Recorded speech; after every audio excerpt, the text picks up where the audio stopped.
皆さんこんにちは。好奇心 TV です。今回の動画は私たちに忍び寄る危機について触れていこうと思います。私たちに忍び寄る危機というのは今注目を浴びている中東情勢だけではないという事実を知ってもらいたく動画を作成しました。このチャンネルではいつもご視聴の皆様には雨の国と隣の赤い国の情報収集をお勧めしていますが、今赤い国がトリガーとなって経済面や安全面において私たちの身に危機が迫っています。今回は隣の赤い国のことについて特に経済面での情報をシェアしていこうと思います。かつて人類が経験をしたことがないような規模の経済ショックが世界を襲うことになる状況になっており、その発端が隣の赤い国となる可能性が高くなってきているのです。何でも隠蔽する体質のあの国家が今置かれている状況を正確に把握できている人は誰もいなくて、あの国の政府すら把握できていないほど膨れ上がったバブルが間もなく弾け飛びます。それはもはや誰にも止められないことですが、今隣の国で何が起きているのか、そしてご視聴の皆様がどんな準備をしておけばいいのかを考察するのにお役立てできればと思います。ぜひ最後までご視聴ください。このチャンネルでは自分や家族の身を守るためにできることや、日本人がこれ以上騙されることがないようにするための情報を発信しています。チャンネル登録がお済みでない方はぜひチャンネル登録をお願いします。さて、このチャンネルで取り上げている話題というのは、私たち庶民がどのように身を守っていくかということに特化しており、決して不動産や株投資、金融関係の情報を取り扱っているわけではありません。しかし、グローバル化がこれだけ進んだ世界において、自分は株投資はしていないから関係がないとは絶対言い切れない時代になってきました。そして私の感触としてホルホルの海峡危機と同等かそれ以上に隣の赤い国から始まる経済ショックに対して危機感を覚えています。今のところ世界を牛耳っているろくでもない輩たちがグレートリセットが必要だと言っているわけですが、それは何を意味しているのかを考察する必要があります。散々経済バブルを膨らませるだけ膨らませておいて、庶民から全てを奪い去ることを画策しているかもしれません。そこは憶測となりますが、そうやってグローバリストたちは利益を得て経済的支配体制を築いてきたと言われています。それはさておき、今隣の赤い国の経済状況はほぼ壊滅状態に入りました。それらは経済指標でも証明できるのでしょうが、統計などは今この瞬間に起きていることを把握することはできませんよね。ところが今の時代 SNS というものがあり、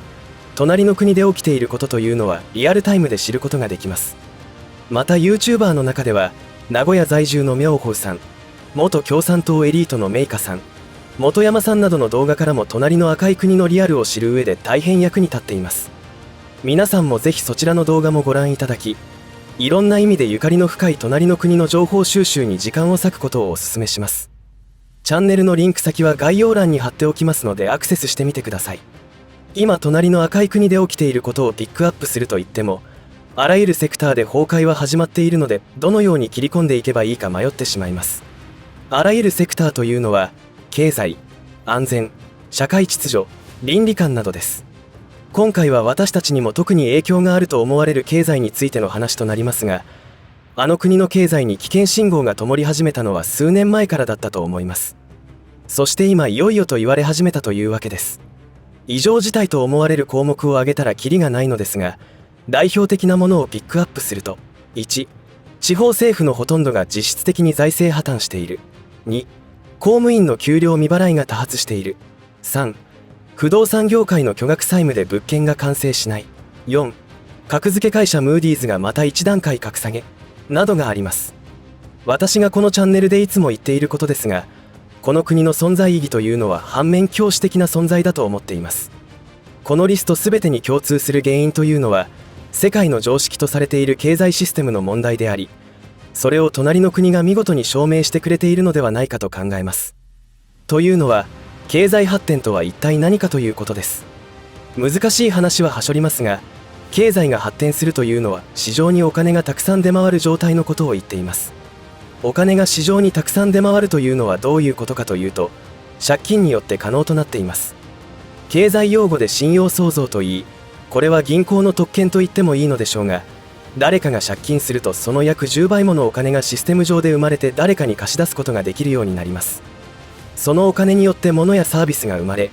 それらを購入するなどを目的にまた別の人が借金するとさらにまた市場にお金が出回るということです。このシステムの説明ははしょりますが、このようにお金が市場に出回ることを経済発展と言っているのが世界共通の認識です。勘の良い方なら察しがつくと思いますが、借金という名のお金がどんどん世界中で増える、膨れ上がることになりますよね。これがバブルであり、永遠に膨れ上がり続けることはありません。いつかは弾けますし、過去にも定期的に弾けてきています。ということは次はいつかというだけの話になってきています。そこであの国のことを考えてみると、あの国は短期間の間に目まぐるしい経済成長を遂げましたよね。つまりその背景にはとんでもない借金が膨らんでいるということです。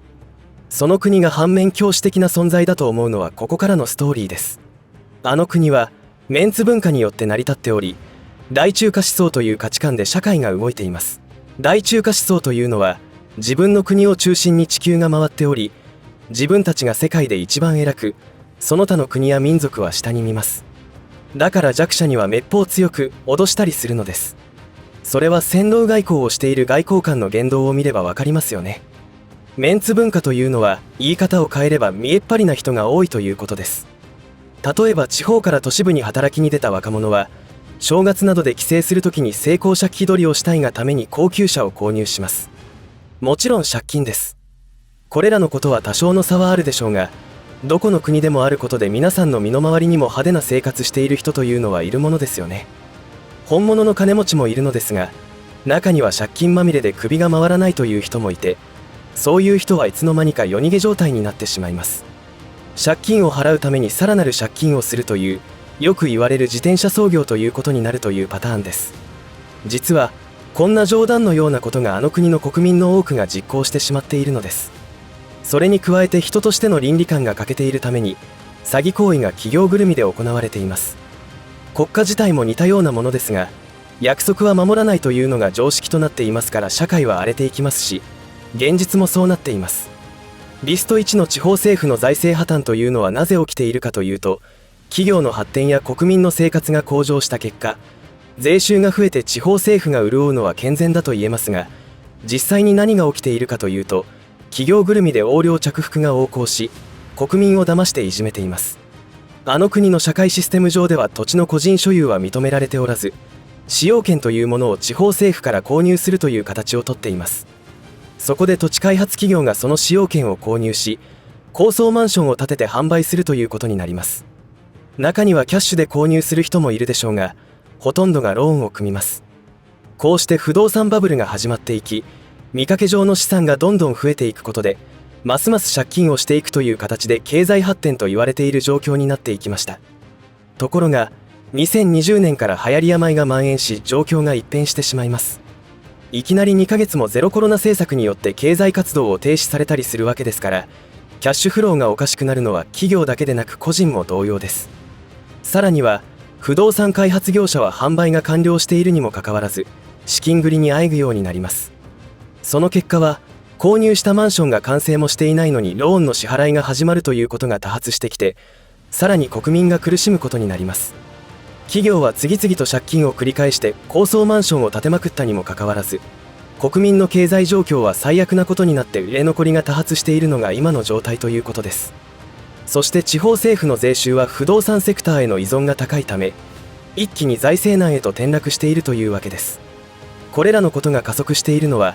横領などが横行していることも原因です。信じられないかもしれませんが、公的資金の着服横領は普通に起きています。まずは地方政府の有力者、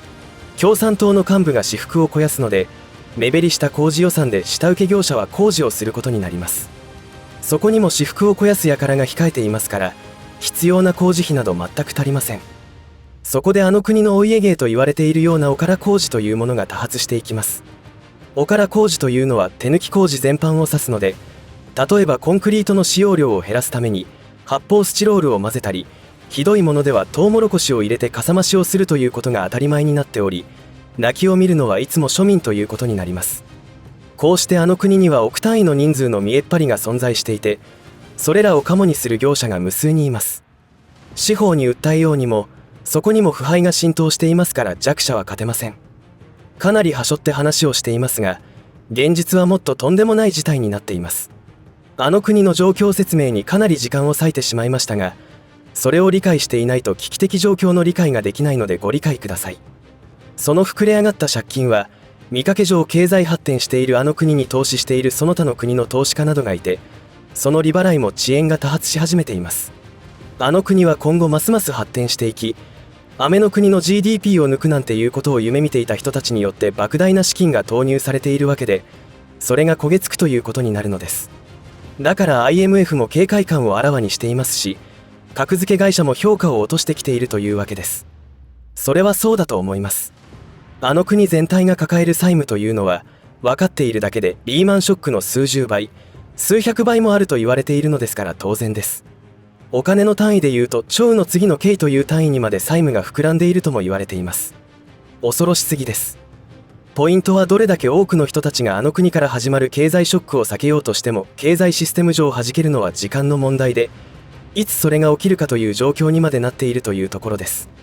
同じことが雨の国でも起きようとしているわけですが、日本の広告などでは投資を煽る情報が多く出回っており、違和感しかありません。どんな状況でも利益を出す人はいるわけですから、投資を煽ることに全否定するつもりはありませんが、情報を持たない人はいいかもになるだけだと思います。雨の国の危機的状況は前の動画でも触れましたが、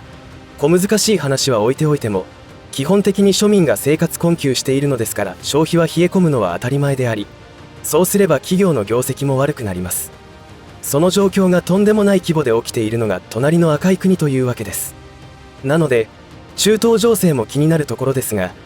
雨の国か隣の赤い国がトリガーになって経済ショックが起きることは間違いない状態になっていることの理解は必要だと思います。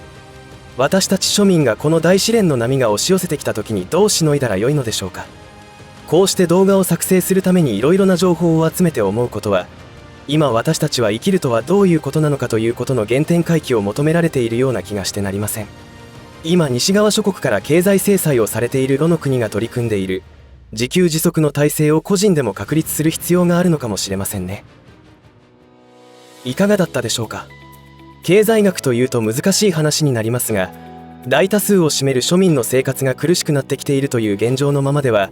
景気が良くなるわけないというのは誰にも明らかですよね。ただ大不況という試練が起きた時に今の収入が安定してもらえる保証などどこにもないわけで、常に言っているように究極はやっぱり食料備蓄は必要だということになります。ろくでもない輩たちが言っているグレートリセットはどうやら本当に起きることになりそうですが、その結果が彼らの思うようになるかどうかはまた別の話であると感じています。 SNS は彼らにとって庶民を洗脳するには便利な技術であったのでしょうが、私たちにとっても正しい情報を拡散したり取得することができますし、メリットだったわけです。経済システムが崩壊した時に彼らが画策していることはおおよその察しはつきますが、それによって正しいことをする人たちによる世直しが始まるかもしれません。私はきっとそうなると信じており、そのためにも何としても生き延びる方法を考え実行しなければならないと思っています。ご視聴の皆様におかれましても、中東情勢だけでなく隣の赤い国のこと、雨の国のこと、ロの国の情報に触れることを心がけて、常にああでもないこうでもないと自らの考えを持ってほしいと思います。上からものを言っているのではなく、そういう人たちが一人でも多く増えることの先に明るい未来があると信じてやみません。大難を小難に変えるために必要なことすべてに取り組んで生き延びていきましょう。最後までお付き合いありがとうございました。以上で今回の話は終わりとしますが、皆さんの応援が次の動画作成の力になりますので、いいねボタン、チャンネル登録、通知設定をオンにしていただけると嬉しいです。また、コメント欄へのご意見、ご感想の書き込みもいただけたら励みになります。最後までご視聴ありがとうございました。好奇心 TV でした。